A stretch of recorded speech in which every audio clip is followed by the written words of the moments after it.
Ta'ala wa barakatuh. S'il y a bien une sourate qui montre de nombreux exemples de grâce divine et réitère l'importance des dons d'Allah ainsi que sa miséricorde, c'est bien sourate Ar-Rahman. En fait, cette émission a été inspirée par cette sourate qui porte l'un des plus beaux noms d'Allah, le miséricordieux. Et au moment où nous arrivons à la fin de cette saison, quoi de mieux que de plonger dans une réflexion autour des faveurs divines qui sont citées justement dans sourate Ar-Rahman. Salam alaikum wa rahmatullahi ta'ala wa barakatuh. Professeur Toualbi, je commencerai par vous poser la question qu'Allah subhanahu wa ta'ala a posée dans sourate Ar-Rahman. Lequel donc des bienfaits de votre Seigneur nierez-vous? Bismillah ar-Rahman ar-Rahim wa sallallahu ala sayyidina Muhammadin wa ala alihi wa sahbihi. Justement, c'est ce verset qui se répète de manière récurrente dans la sourate Ar-Rahman. Quelle faveur ou quel bienfait de Dieu pouvez-vous renier? Plus de 31 fois. Justement, ça a été justement la réponse des djinns lorsqu'ils ont écouté la récitation de cette sourate. Et le prophète lui-même l'avait dit à ses compagnons lorsqu'il leur récitait la sourate Ar-Rahman. Et ils étaient tout éblouis, ils écoutaient la sourate. Et le Sidna sallallahu alayhi wa sallam leur dit, vous savez que les djinns ont mieux répondu que vous. À chaque fois qu'ils écoutaient le verset se répéter,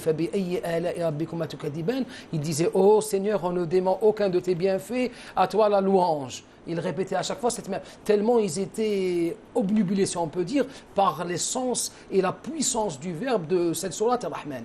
Sourate Ar-Rahman, c'est 78 versets. Au dire de la plupart des exégètes, elle a été révélée à la Mecque. L'une des principales raisons de sa révélation, lorsque le prophète sallallahu alayhi wa sallam a dit, par le biais du Coran, il a Isjudu lir-Rahman, prosternez-vous devant le miséricordieux.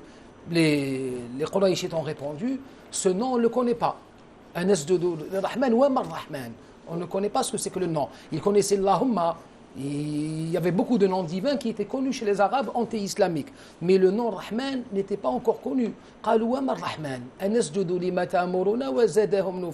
Allons-nous nous prosterner devant la divinité que tu nous demandes d'adorer, alors même qu'on ne le connaît pas. En réponse à cette remarque justement, que la sourate Ar-Rahman a été révélée. Comme si le Coran leur disait, alors vous allez connaître ce que veut dire Ar-Rahman.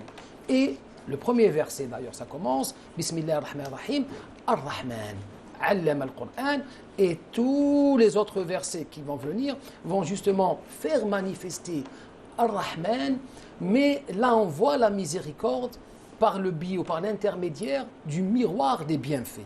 C'est vraiment les ala.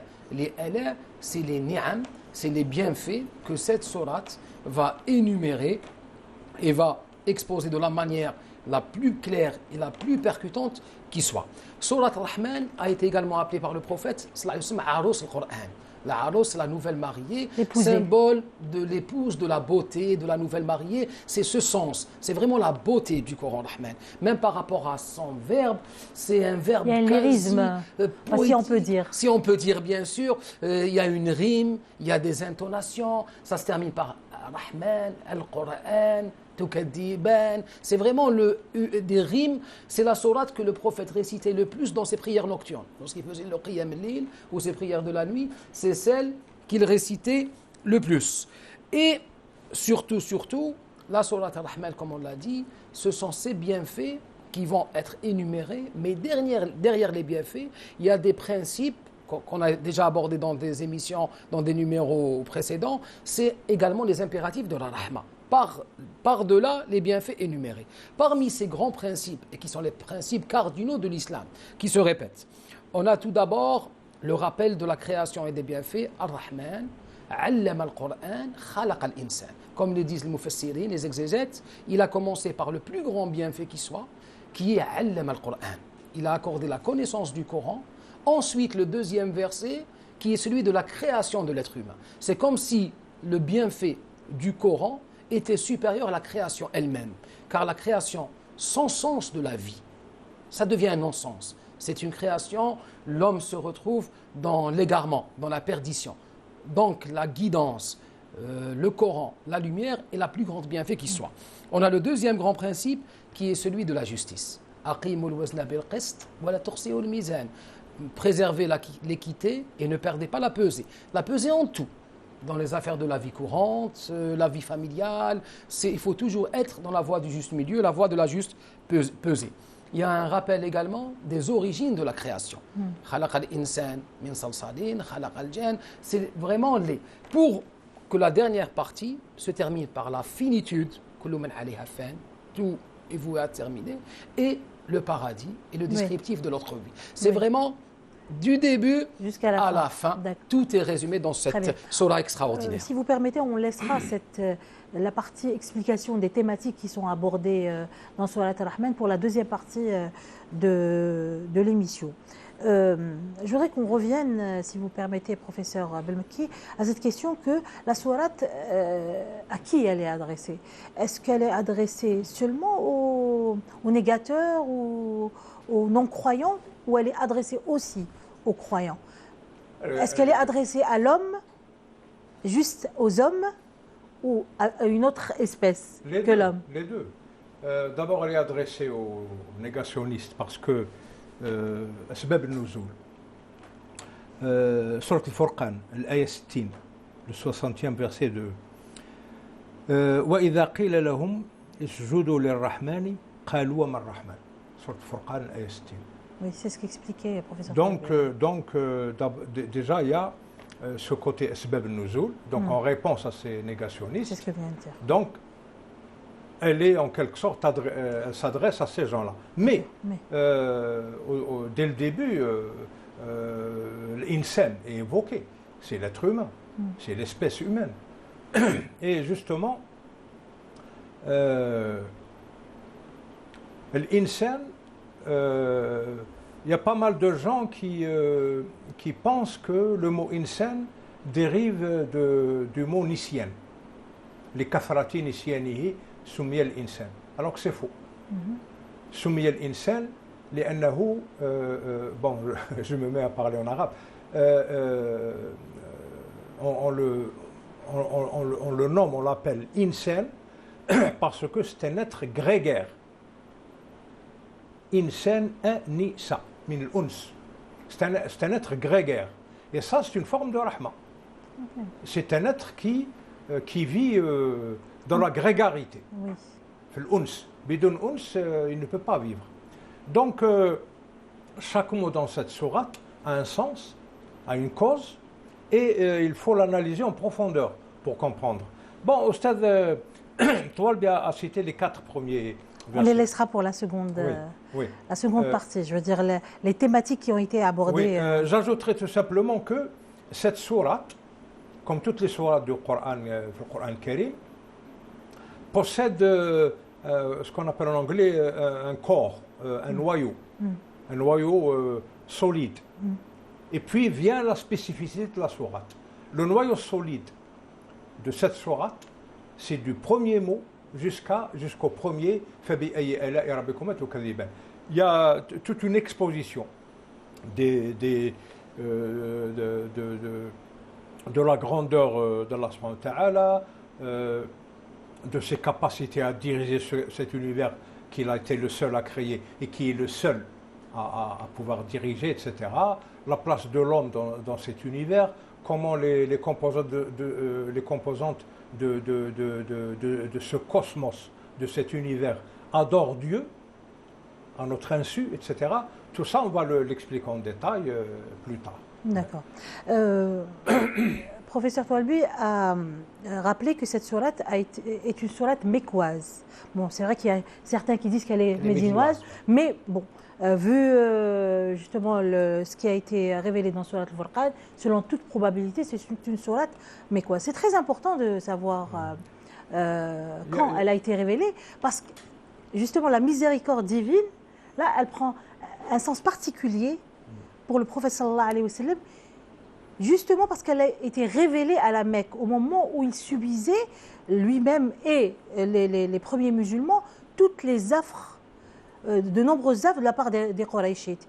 Donc la miséricorde qui est révélée dans cette sourate n'est pas seulement liée à la thématique elle-même. Mais au moment de sa révélation, professeur Toualbi. Justement, ce qui conforte l'idée que c'est une sourate mécoise, c'est vrai qu'il y a le sabab al-nuzul, qalu wa mar-rahman, mais il y a également même le style des versets. Parce qu'on sait que généralement, les sourates médinoises, c'est des versets lents, comme sourate al-Baqarah. C'est des versets les plus longs. Les versets mécois sont généralement des versets courts. Et on sait que le plus court verset du Coran, c'est Surat al-Rahman. Mudhammatan. En un seul mot. Un mot, c'est un verset. Il y a également les thématiques. Les thématiques du Coran médinois, médani comme on l'appelle, c'est des thématiques qui traitent de législation, qui traitent de thématiques politiques, de thématiques judiciaires, juridiques. Or, les thématiques de la foi pure et de l'espérance dans sa plus belle forme, c'est les sourates mécoises, justement pour cette raison, entre autres, parce que c'était la période durant laquelle le prophète sallallahu alayhi wa sallam et les compagnons subissaient les plus grandes pressions et une véritable inquisition, une véritable chasse à l'homme qui était menée contre les compagnons et les premiers fidèles de l'islam. Justement, et ça va dans le sens du Coran, même si entre toi et ceux qui sont en train de vous martyriser, faites comme, propagez toujours ce message de paix. Faites comme si c'était vos amis. C'est justement, c'est le message substantiel de la période mécoise. Après la période médinoise, c'est vrai que les musulmans allaient se retrouver avec une armée, avec un État. C'est le discours coranique allait toujours dans l'essence de cette rahma, mais il allait prendre d'autres considérations politiques, militaires et autres. Mais durant la période mécoise, c'est vraiment le sens de la miséricorde dans sa manifestation la plus pure qui s'exprime à travers les versets mécois. Oui, et puis on peut voir aussi cette miséricorde parce qu'il s'adresse, à mon avis, il ne s'adresse pas seulement justement aux non-croyants, puisqu'il s'adresse aussi aux croyants lorsqu'il leur promet le paradis et toutes ces images du paradis qui sont citées justement dans les versets de Surat Ar-Rahman. Oui, la fin. Il y a juste une toute petite partie où il parle de l'autre côté, de Jahannam. Juste une toute petite partie. Oui. 3 versets consacrés à Jahannam, plus de 30 versets consacrés à la demeure de la miséricorde. Ça a montré tout le contraste. C'est-à-dire que les kuffars, ils ont eu leur taf. Ils ont été cités avant. Ils ont été cités avant les croyants. Mais l'ishab fi dhikr, Allah l'a gardé pour les croyants, les musulmans. Et pourquoi elle a été adressée aux djinns aussi? Je pense que c'est la seule sourate qui a été adressée à l'homme et aux djinns. En fait, tout le Coran était adressé les nas. L'innas. Toute espèce qui vit dans la grégarité est concernée par le Coran al-Karim. La dernière sourate du Coran. Sourate al-Nas. Nas, c'est pas le djinn. Si. Mais il est dit min al-jinnati wa nas. Min al-jinnati. Min al-jinnati. Kassar al-jim, c'est le djinn. Le waswas, d'où est-ce qu'il vient? Min al-jinnati wa nas, et de soi-même. Donc, nas, la grégarité, les gens, la grégarité concerne l'espèce humaine et l'espèce des djinns. Bismillahirrahmanirrahim. قل أعوذ برب الناس ملك الناس إله الناس من شر الوسواس الخناس الذي يوسوس في صدور الناس من الجنة والناس. Le djinn est considéré comme nas. Parce que c'est des gens, c'est des communautés, c'est une espèce qui vit dans la grégarité, l'uns. Donc le Coran al-Karim, il n'est pas directement adressé aux djinns, mais ils sont concernés parce que les djinns sont des créatures de Dieu et le Coran al-Karim, c'est la bénédiction de Dieu pour tout l'univers. Ar-Rahman allama al-Quran. Ar-Rahman allama al-Quran. Yu'arrifu nafsahu bita'lim al-Quran. Allama al-Quran. Et alors pourquoi on a cette impression que cette sourate spécifiquement est adressée aux djinns aussi? Dans le même sens, c'est une invitation à une prise de conscience. À une prise de conscience qu'on n'est pas seul dans l'univers. Parce que l'humain, a cette tendance à se considérer comme étant le centre de tout, comme étant le seul être vivant, comme étant le seul qui mérite, le seul qui est, le seul qui existe. Je pense donc je suis, comme si les autres n'étaient pas. Alors même que là, le Coran nous invite, Dieu a qasama, a juré parce qu'on voit et ce qu'on ne voit pas. Il y a beaucoup plus de créatures qu'on ne voit pas que celles qu'on voit. Or là, même dans la répétition, tukadiban, c'est une invitation à laisser notre conscience s'élargir pour vraiment ressentir qu'on n'est pas seul dans l'existence. Du par-delà l'humain, il y a les djinns, et dans les djinns eux-mêmes, il y a des catégories. Il y a les djinns, il y a les ifrit, il y a toute une littérature qui concerne ce monde des djinns. Et je continue juste, pardon, professeur, justement pour aborder dans votre sens, et par-delà, que même les autres créatures sont vivantes. Que toute la création, non seulement existe, mais au sens de serviteur, et elle célèbre les louanges de Dieu. Lorsqu'on entend le vent et le grincement du vent, c'est une louange. Les vagues de la mer sont des louanges, sont des tasbih. Les arbres qui bougent. Il n'y a pas une chose qui ne célèbre pas les louanges de Dieu. Les compagnons racontent, radiallahu anhum, disaient qu'un jour le prophète, pour nous faire comprendre le sens du verset, après du blé, il nous a dit venez entendre. Il l'a mis dans nos oreilles et on l'a entendu qui célébrait, subhanallah, les louanges de Dieu. Ça, c'est une prise de conscience. Le prophète disait, Uhud, jabalun yuhibbuna. C'est un mont qui nous aime et que nous aimons. Là, c'est une invitation vraiment à sortir de cette vision centrée sur l'humain pour s'ouvrir vers d'autres niveaux de création. Que ce soit le ressenti qu'il existe des anges, qu'il existe des djinns, qu'il existe d'autres créatures, et même que les créatures qu'on voit autour de nous ne sont pas figées, elles sont vivantes, elles sont dans, même scientifiquement parlant, on sait que l'atome tourne en permanence autour du noyau. C'est comme un tawaf, tout est en mouvement, tout est vivant, tout bouge. C'est vraiment une des invitations de Surat Ar-Rahman. L'histoire de Jiz'a al-Nakhla, Hanna le Rasul sallallahu alayhi wa sallam, il a entendu Hanin Ta'ou. C'est-à-dire ce qui pour nous est inerte et sans vie, en fait c'est de la matière vivante. Le Coran le dit kullu shay'in hayy. Ja'ala min al-ma kullu shay'in hayy, tout est vivant. La question de Madame SF, elle est pertinente parce que il y a 3 sourates où le djinn est cité tacitement cité. Surat al-Jinn, قل أوحي إلي أنه استمع نفر من الجن. Et c'est à cette sourate qu'ils ont entendu. Bon, le Rasul l'a lisé et puis eux ils ont entendu. Alors قل أوحي إلي أنه استمع نفر من الجن, etc. Donc les djinns, quand ils ont entendu cette sourate, ils ont réagi. La deuxième sourate, c'est Surat Ar-Rahman. لم يطمثهن قبلهم إنس ولا جن. مذكور في سورة الرحمن. سورة الناس الذي يوسوس في صدور الناس من الجنة والناس. C'est-à-dire que le djinn,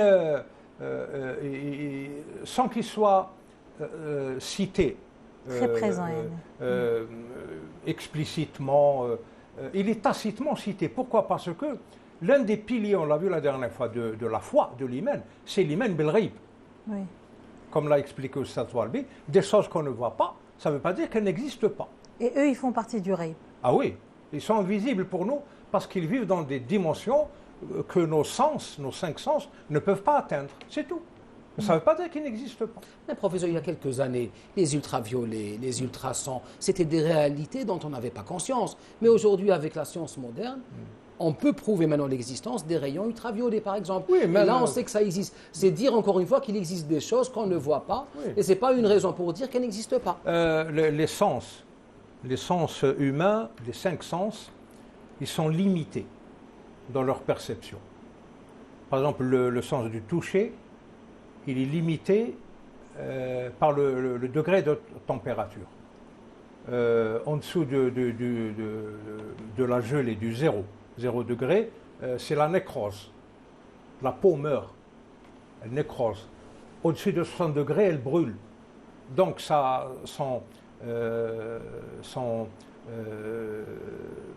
disons, sa résistance. Non, c'est-à-dire, on appelle ça la bande. La largeur de bande supportable, c'est de 10 degrés à 60 degrés. C'est-à-dire que en deçà de 10 degrés, c'est difficile, on ne peut pas savoir ce que c'est, parce que c'est en touche. on a un accident, et au-delà de 60 non plus. On ne peut pas savoir, parce que notre sens du toucher est limité entre 10 et 60 degrés. La vision aussi. C'est limité entre les ultraviolets et les infrarouges. On ne voit que les lumières du spectre, du prisme. L'ouïe, c'est uniquement entre 20 Hz et 20 000 Hz. C'est-à-dire les infrasons et les ultrasons, on ne peut pas les entendre. Le chien, hashakoum, il entend les ultrasons. Il y a des sifflets d'ultrasons qui sont inaudibles pour nous, mais que le chien entend et il court vers son maître. La vision, l'ouïe, l'odorat aussi, tout est limité chez nous. Donc, ces limitations des 5 sens ne nous permettent pas d'appréhender tout ce qui se trouve dans l'univers. C'est pour ça que dans l'Antiquité, on parlait de 6e sens, qu'on appelle en islam al-basira, ou ayn al-qalb. Et dans cette ayn al-qalb, justement, Sidna Rasulullah nous donne des modèles qui est l'incarnation pure de cette vision intérieure. On sait que les djinns eux-mêmes, lorsqu'il y a eu la révélation de Surat al-Jinn, sont venus voir Sidna Rasulullah. Ils ont envoyé un émissaire qui est venu lui dire « Je suis l'envoyé des djinns, ils veulent te rencontrer, est-ce que tu peux venir et nous donner des leçons et nous enseigner ?» Il est allé à leur rencontre. Et là, il était accompagné, si je me rappelle bien, de Sidna ibn Abbas. Il arrive à un certain niveau, il lui trace un trait. Il lui dit « Tu t'arrêtes là et tu ne sors pas de ce cercle. Si tu sors de ce cercle, quoi que tu entendes, quoi que tu puisses voir, ne bouge pas. Si tu le fais, tu ne me reverras plus jamais. » Il a laissé à ce seuil. Il va à leur rencontre. Et à ce moment-là, il y a tout un nuage qui englobe Sidna Rasulullah sallallahu alayhi wa sallam. Et il y a un des djinns qui vient le voir parce que le nombre était très important. Là, on ne le voyait plus, Sidna Rasulullah, il y avait comme une fumée. Il y a un des djinns qui vient le voir, il lui dit « Si tu veux, je peux leur demander, ils peuvent s'écarter. » Et là, il y a la réponse Sidna Rasulullah « Je n'ai besoin de personne d'autre, ni pour me protéger, ni pour autre. » Et là, il y a un ensemble de versets qui va leur révéler. Les djinns sont connus pour être des créatures très rapides, qu'on ne voit pas, mais il y a une autre allusion dans, si je me rappelle bien, soit Niml, lorsqu'il y a eu Sidna Suleyman, qui avait ses armées de djinns, justement. Et il leur dit qui d'entre vous peut ramener le trône de la reine de Saba avant qu'il ne vienne soumis à moi, puisque la reine de Saba était venue à la rencontre de Sidna Suleyman. Avant qu'elle n'arrive, il voulait qu'elle trouve son trône présent à ses côtés. Et là, qala ifritun min al-jinn. Qala ifritun min al-jinn. Il n'a pas dit qala jinnun. Qala ifritun min al-jinn, qui sont considérés comme étant les races les plus rapides des djinns eux-mêmes. Qala ifritun min al-jinn, ana atika bihi qabla an taquma min maqamik. Je peux te le ramener avant que tu te mettes debout. Wa inni alayhi laqawiyyun amin. Je suis digne de confiance et très fort. Qala alladhi indahu ilmun min al-kitab. Là, c'est un humain, un disciple de Sidna Suleyman, mais qui avait atteint un niveau de sainteté, un niveau de pureté du cœur, un niveau de safa. Et le professeur Al-Hassan disait Ittaqillah tara hajaba. Si tu arrives à purifier ton cœur, tu feras des choses qu'on ne voit pas. قال الذي عنده علم من الكتاب أنا آتيك به قبل أن يرتد إليك طرفك. Moi, je peux te le ramener avant que tu ne clignes de l'œil. فلما رآه مستقرا عنده. C'est-à-dire que cet humain purifié, ayant atteint ce niveau de sainteté et de pureté intérieure, devient lui-même à des charismes ou des karamètres plus que celles que peut avoir un djinn ou un autre. C'est dire encore une fois toute la voie de sainteté qui est tracée par le Coran et toutes les potentialités qui sont accordées à ceux qui cheminent la voie de Dieu. Cette catégorie de savoir que Dieu a réservée à certaines de ses créatures, c'est tout. Comme le Khadir alayhi salam, comme Justement, juste un mot sur le Khadir, lorsque Sidna Moussa lui pose la question, comment as-tu atteint ce niveau de sainteté à un point tel que tu arrives à toucher une muraille et elle se dresse? Qu'est-ce qu'il lui répond? Taraktu kull al-ma'asi lillah. J'ai évité tous les péchés pour Dieu. Non, mais l'essentiel dans ces cas-là, c'est ilmun min al-kitab. Ilmun min al-kitab. لأن العلم يؤتى. C'est pas comme la mentalité humaniste occidentale, c'est un peu le mythe de Prométhéeus qui a volé le savoir des dieux. Il leur a volé. Les dieux avait Ils veulent un pas. feu éternel. Ce feu représentait la connaissance. Et Prométhéeus s'est permis d'en voler un petit peu. Alors ils l'ont châtié, ils l'ont attaché à un gros rocher et les corbeaux ont mangé son foie. Mais ce n'est pas le cas en islam. En islam, l'ilm, c'est une offrande. C'est un cadeau de Dieu, un présent de Dieu à sa créature. Et évidemment, c'est proportionnel à la piété, à la taqwa. Ce n'est pas inversement proportionnel, c'est proportionnel. Justement, tous ces exemples nous montrent qu'une certaine lecture du Saint-Coran fait que nous baignons entièrement dans la science au sens moderne du terme. Par exemple, le cas de Belkis, la reine de Saba. Cet homme qui a une connaissance du livre, le Kitab. Le Kitab, c'est la matrice du monde, de l'univers. Le Kitab. C'est la téléportance. On appelle ça aujourd'hui la téléportance. Lui, au temps de Sayyidina Sulayman al-Hakim, il avait déjà la maîtrise de la téléportance. C'est aussi simple que ça. C'est pas des miracles au sens superstitieux du terme. C'est un miracle au sens grandeur de l'acte, au sens l'immensité de la science qui est une création divine. On va le voir d'ailleurs. Il n'y a pas de superstition en islam. Ça veut dire que la téléportation, par exemple, vous avez cité ça comme exemple, mais je reste sur cet exemple. Ça veut dire que c'est possible. Est-ce que ça veut dire que c'est une science qui peut être un jour maîtrisée et devenir possible, qui n'est pas seulement réservée à Belkis et à Saf ibn Barkhiya Oui, mais est-ce que ça veut dire que comme c'est l'a dit quelque chose Ustaz qui peut Toualbi, être accordé comme a été accordé, je ne sais pas, Internet, les satellites. Avec Dieu, tout accordé est possible. gratuitement, j'en doute. Mais quand on y met les causes, les causalités, موجبات المعرفة هذه ستكون ما ذلك على الله بعزيز. Mais il faut موجبات تلك المعرفة. Il faut les impératifs de ce savoir. Il faut que les impératifs soient présents. Allah Ta'ala ne donne pas ce genre de savoir à n'importe qui. Un criminel, par exemple, un faucon de guerre, etc., il va tout détruire. D'ailleurs, les anges, avant la création de l'être humain, de l'espèce humaine, ils ont combattu à mort les djinns parce qu'ils ont fini par utiliser les dons que leur a donnés Dieu pour la destruction, dans le mauvais sens. Alors, un autre exemple, dès le début de la sourate, Ar-Rahmanu 'allama al-Qur'an. خلق الإنسان علمه البيان. البيان déjà, c'est le discours. Le bayan ou tabiyin, c'est la logique, la rhétorique, tout ce qui est discursif. Il n'y a que l'espèce humaine qui a ce don-là.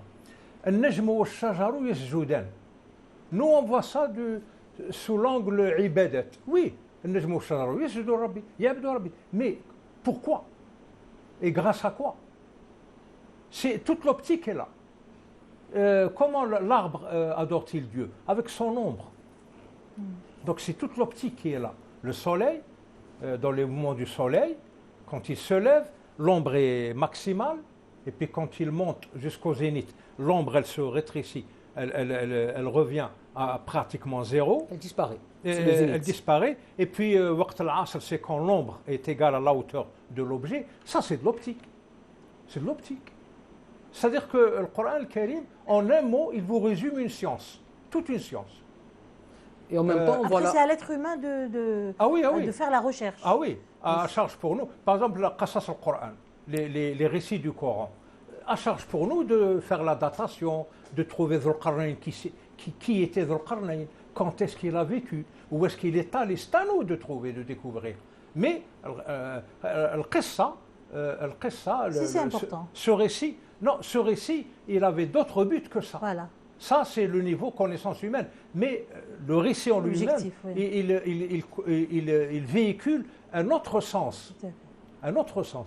Donc, c'est à nous de compléter ce sens. Alors, nous avons toute l'optique dans Nejmou Sharra wa Jouda. Et toute la nuance est mise, et la lumière est jetée encore une fois sur la science, comme Oui. la sourate Iqra, Ar-Rahman. Juste après Ar-Rahman, Allama, le Coran. Après, c'est le ilm. C'est le sifa du ilm qui se manifeste par l'action divine, le fi'l, Allama. Ensuite, Allamahu al-Bayan, une deuxième fois qui va se multiplier, pour arriver vers Shams wal Qamar bi husban.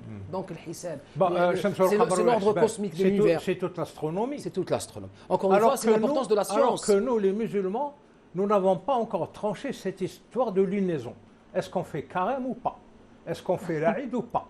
On n'a pas encore. الشمس والقمر بحسبان. حساب. Comme le soleil, la lune est astreinte à un calcul. Rien n'est laissé au hasard, rien n'est laissé comme ça. Alors, je vais revenir juste un petit peu en arrière, puisque vous parlez des différentes créatures divines. Sauf qu'entre les djinns et ces créatures-là, il y a la question du libre arbitre. Tous n'ont pas le libre arbitre. Le qamaru, le shajaru, le nejm, etc.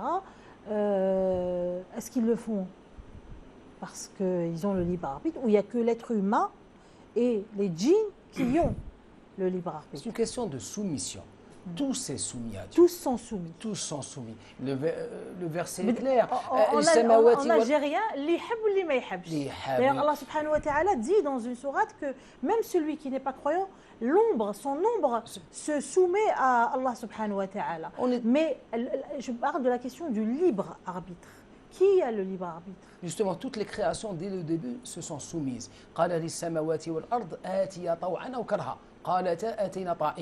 Il a demandé aux cieux et à la terre. Donc tout ce qui s'y trouve, vous venez vous prosterner. Volontairement ou involontairement? Elles ont dit non, on se soumet volontairement. Tout s'est soumis. Juste cette question du libre arbitre ou du choix ou de la sensation d'avoir le choix a été laissée aux humains et aux djinns. La nature des anges, c'est une nature lumineuse. Par nature, ils sont portés vers l'adoration permanente et constante. Ils n'ont pas le libre arbitre. Ils ne sont pas concernés par le libre arbitre. Ce n'est pas simplement une question de libre arbitre, c'est une question de nature. Est-ce qu'il y a cette nature qui peut nous pousser vers le mal ou non? Est-ce qu'on peut accomplir le mal?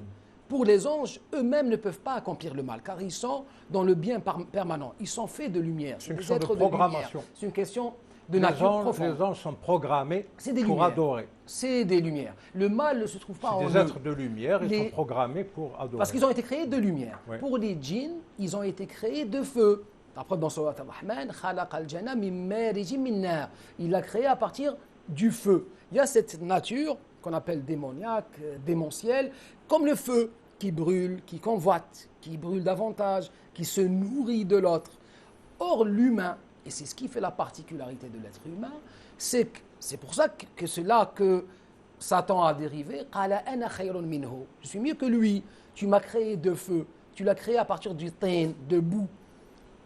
Pour lui, le feu était plus puissant. Le feu brûle. Or, la boue elle-même contient les 4 éléments. Elle contient le feu. Le feu, avant d'être boue, avant d'être terre, elle était feu, la planète. Ça fait l'humain à la nature feu, la nature eau, la nature terre et la nature air. Les 4 natures sont en nous. C'est pour ça qu'il a été dit... Ça, c'est des éléments. Les éléments. Justement, c'est pour ça qu'il a été dit à Sayyidina Adam, Allama Adam al-asma'a kullaha. Les anges connaissaient les noms, mais ils connaissaient essentiellement les noms de lumière, qu'on appelle Asma al-Jamal. Mais ils ne connaissaient pas l'autre côté qui était en les démons, parce qu'eux-mêmes, ils ne l'ont pas en eux. Or, Sayyidina Adam, ayant ces 2 natures, la nature feu et la nature air, et la nature terre, il était au courant, il avait cette connaissance en lui. C'est pour ça qu'il a pu porter ce qu'on appelle Asma al-Jamal et Asma al-Jalal. Et ces 2 catégories de noms, tout ce qui est bien, tout ce qui est beau, tout ce qui est rahma, procède du Jamal, de la beauté, des noms de beauté. C'est une catégorie. Et il y a la deuxième catégorie qu'on appelle Asma al-Jalal, al-Mumit, qui donne la mort, al-Qaha.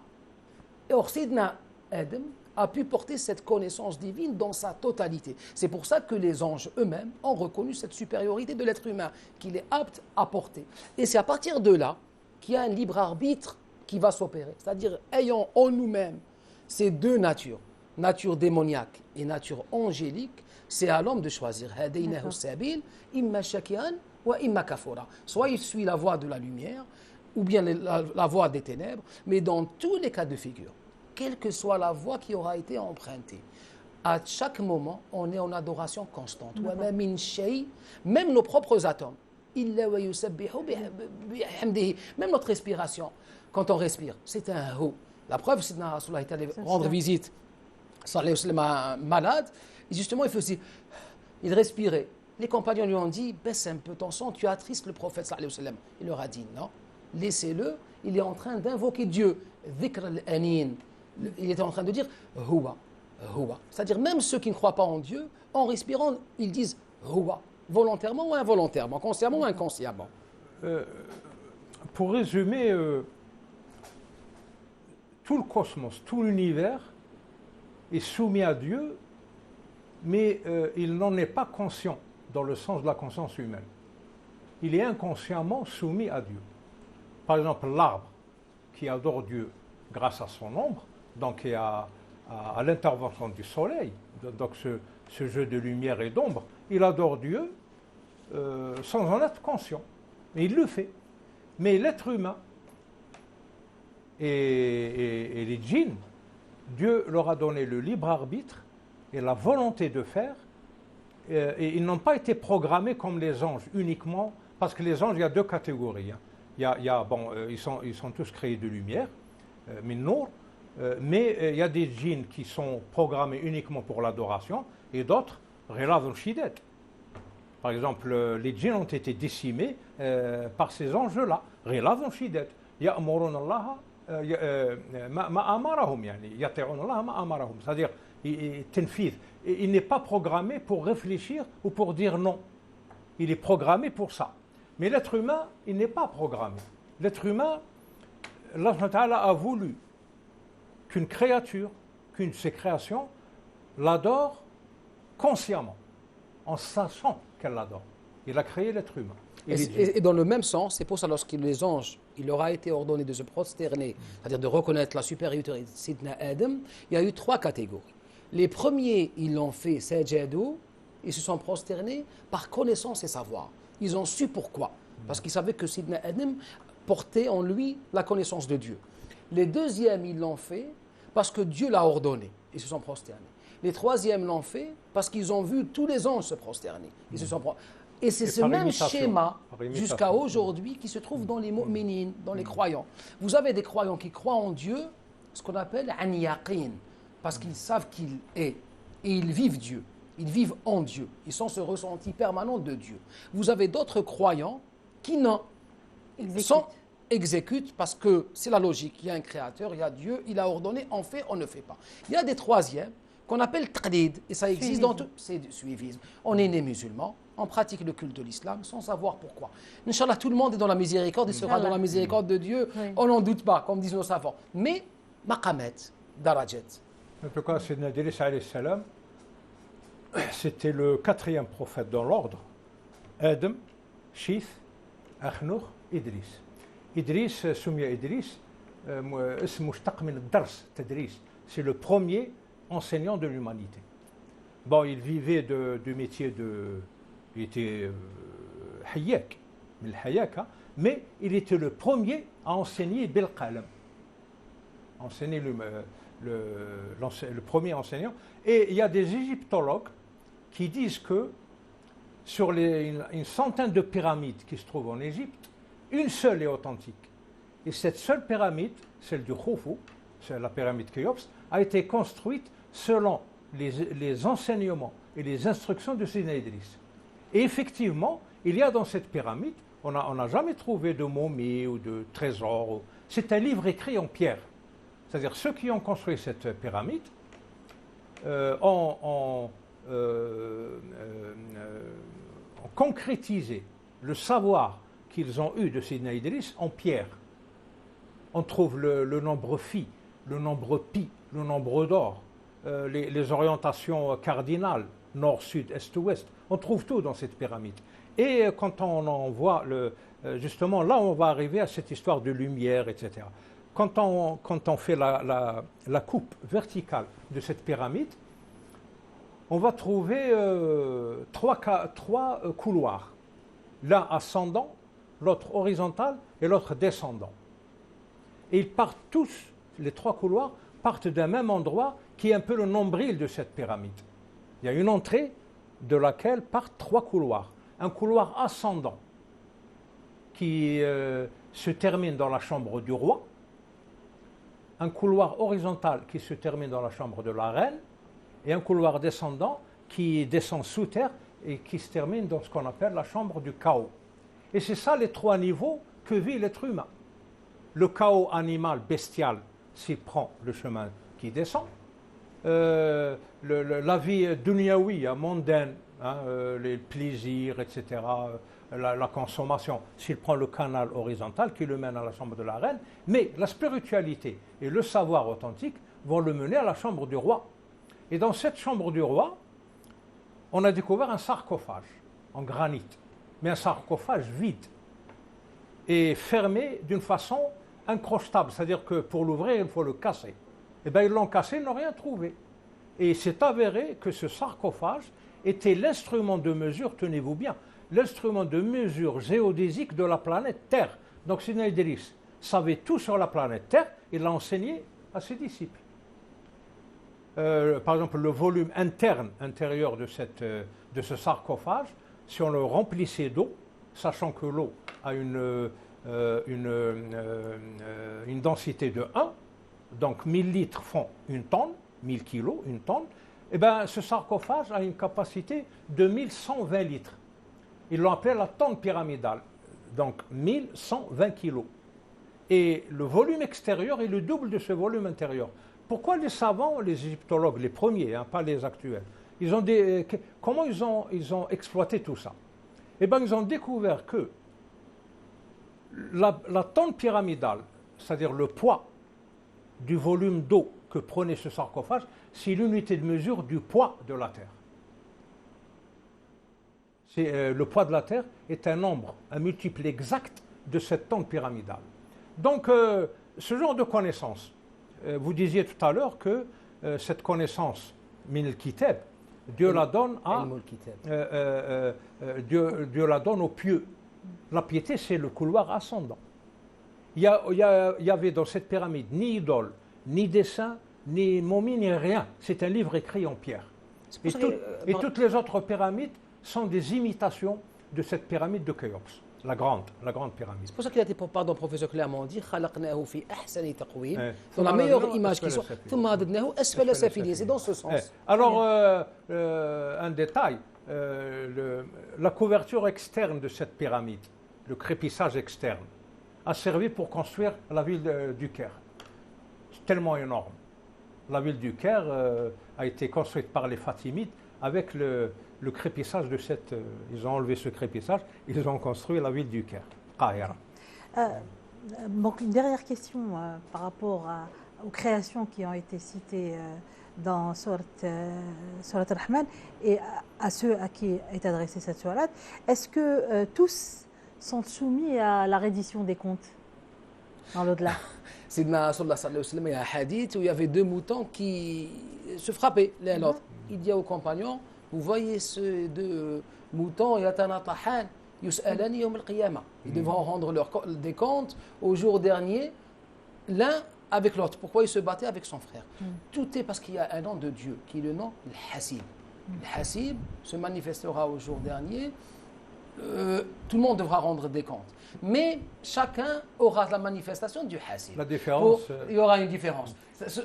Il y aura des niveaux. C'est pour ça que Sidna Rasulullah, il y a dans plusieurs hadiths où il dit la hisaba wa la iqab. Il y a ni hisab ni. Mais pour ce hisab, ils ont dit Sidna Rasulullah, alors comment il y aura pas, il aura dit non. Il y aura simplement l'ard. C'est quoi l'ard? C'est-à-dire comme un film. L'ard, tout le monde reverra comme un film toute sa vie défiler dans la présence de Dieu. Et à chaque fois qu'il verra un bel acte, il se sentira bien. À chaque fois qu'il verra un mauvais acte qu'il aura accompli, dans la présence de Dieu, il sentira ce sentiment d'être rabaissé, d'être. Mais au final, Dieu, c'est simplement pour lui montrer tout ce qu'il a fait, mais la rahma et le pardon puisque dans la mesure où il a été au nombre de ceux qui n'ont ni hisab ni iqab. Ils seront nombreux ces personnes En qui tout cas, vont éviter le hisab et le iqab. Thullatun min al-awwalin wa qalilun min al-akhirin. Beaucoup parmi les premiers et peu parmi ceux qui viendront. Mais, alhamdoulilah, Sidna Rasul, il y a un hadith où j'ai demandé à Dieu qu'il soit au nombre de tel. À chaque fois, le nombre allait en grandissant. Ja'alana Allahu minhum. Amin. En tout cas, le hisab des deux moutons qui se bagarrent, Dieu va leur demander pourquoi ils le font. Mais ils vont avoir la bonne réponse. C'est quoi? Ils vont lui dire, c'est toi qui nous as créés comme ça, pour la sélection de l'espèce. Parce que c'est les moutons les plus forts, les mâles les plus forts qui rendent pérenne, qui pérennisent l'espèce. Donc c'est une sélection, donc c'est une loi naturelle. Ils ne sont pas en train d'effreindre une loi naturelle, les moutons qui se bagarrent. C'est une sélection. Mais l'être humain, il effreint les lois universelles et naturelles exprès, par libre arbitre. Et c'est pour ça qu'il doit payer. Il y a une différence entre... Alors les animaux, ils vont servir de témoins, de référence à la justice divine. Après, ils vont être transformés dans la terre du paradis, Turab al-Jannah. Ils vont redevenir Turab al-Jannah. Parce que c'est des innocents, les animaux. Ils n'ont pas de libre arbitre, ils ne commettent pas de péché volontairement, comme l'être humain, etc. Et juste pour finir, pour revenir à cette histoire de pyramide, qu'est-ce que ça veut dire, l'enseignement de Sidna Idriss? Ça veut dire que l'être humain a été créé sur 3 niveaux. Un niveau biologique animal, physiologique et biologique, un niveau psychologique, un nefs, et un niveau de lumière. Il y a une étincelle de lumière en l'être humain, c'est ruh, c'est l'âme. Alors, un pieux, il s'élève d'une telle façon qu'il devient supérieur aux anges. Avec le petit qabas de nour qui est là, de lumière qui est là, il va dépasser les anges, parce que les anges, ils sont programmés pour ça. Il ne faut aucun effort. Mais lui, il a fait l'effort, il va les dépasser. Et l'autre catégorie, évidemment, opposée, c'est les gens qui se laissent aller, qui vont tomber dans la chambre du chaos, canal descendant, et qui vont, évidemment, ثم رددناه أسفل السافلين إلا الذين آمنوا وعملوا الصالحات فلهم أجر غير ممنون. C'est aussi simple que ça. L'être humain, il contient en lui seul 3 mondes. Un monde physique, biologique, un monde psychologique et un monde de lumière, éthéré de lumière. Et justement, on a l'impression, Sidna Isa disait dans les évangiles, le royaume des cieux est fait pour les enfants. Les enfants, non pas simplement au sens anthropologique, enfants. Enfants, c'est-à-dire c'est ceux qui ont cette naïveté, ceux qui ont cette innocence, qui ont cette pureté. On voit les enfants. Les enfants, ils ont ce ressenti que l'animal est vivant.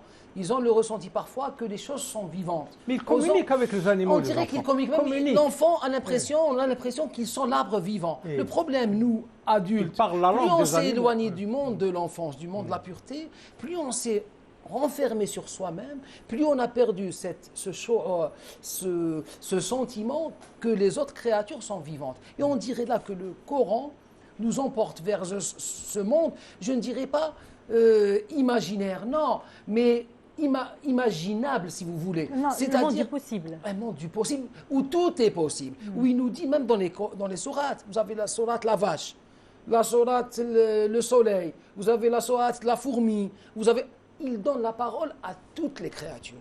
Il veut en dire et on ressent que le Coran veut qu'on ressente, qu'on revienne vers ce sentiment que tout est vivant, qu'on peut communiquer avec tout. Une observation que vous avez très pertinente, les miracles ou les charismes. À un certain moment, ce sont des miracles. Mais à un autre moment, ils pourront devenir savoir-science. Le miracle, en vérité, bien souvent, c'est la science qui se manifeste avant son époque. C'est-à-dire qu'elle est en avance par rapport à son temps. Le mot hatif, qu'on appelle aujourd'hui le téléphone. On vit tous avec nos téléphones. Parfois, on ne vit plus tellement on est submergé de téléphone. Le hatif, initialement, c'est un terme arabe. On dirait Sami'a Hatif. Et ce Hatif, on sait que Omar radiallahu anhu, Amir al-Mu'minin, lorsque Khalid ibn al-Walid était dans une bataille, il était sur le minbar. Il était en train de dire, à un certain moment, il voyait autre chose. Il dit Khalid, non, va par là, va par là. C'est la télépathie. Et ensuite, Khalid disait, j'entendais sa voix dans mon oreille qui me disait ça. Ça, c'était un Hatif. C'est-à-dire, à l'époque de Omar, ils pouvaient communiquer tellement les âmes des compagnons radiyallahu anhum, nujum, C'est des étoiles, la communication étaient en extrasensorielle.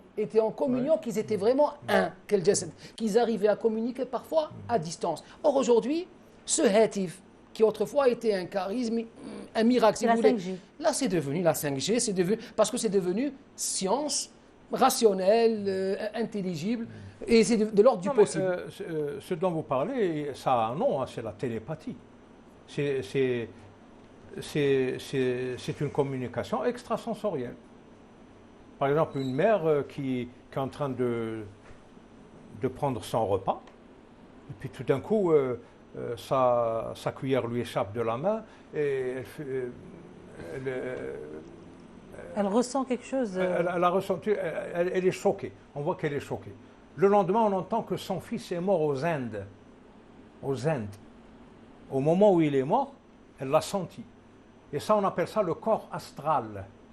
Le corps astral a été développé par Muhyiddin ibn al-Arabi, في فتوحات مكة المكية. فتوحات المكية.